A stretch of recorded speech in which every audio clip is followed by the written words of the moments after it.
Le lamian est un plat de nouilles instantané vendu dans un sachet ou dans un bol jetable, rapide et bon marché. Il est apprécié des Sud-Coréens jeunes ou moins jeunes. Ce qui préoccupe depuis quelque temps les habitants du pays du matin clair, c'est la hausse de son prix, car comparé à janvier 2022, il a augmenté de 13%. Le vice-premier ministre à l'économie a réagi pour Chukyoung-ho. Il est temps d'étudier sa baisse, d'autant plus que le coût de la farine de blé, son ingrédient principal à l'international, a fléchi. Mais le lamian serait-il le seul aliment dont l'ajustement du tarif est nécessaire?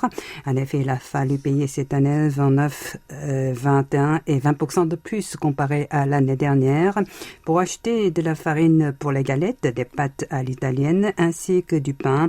Mais tout comme le lamian, leurs prix sont gelés, bien que celui de la farine a tendance à baisser ces derniers temps. Précisons que le tarif du blé avait atteint des sommets sur le marché international en mai 2022. Ici, au pays du matin clair, c'est 4 mois plus tard qu'il a coûté le plus cher lors de l'importation et actuellement, il est 20% moins élevé par rapport à la période d'avant la guerre de Corée.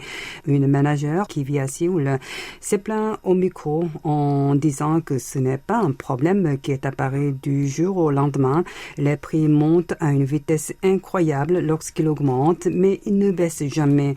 Un avis soutenu par la secrétaire générale du Conseil des organisations des consommateurs de Corée, selon Lee Jong-soo, dès que le prix des matières premières croît, celui des produits grimpe rapidement. Par contre, lorsqu'il baisse, cela n'a qu'un effet tardif et minime.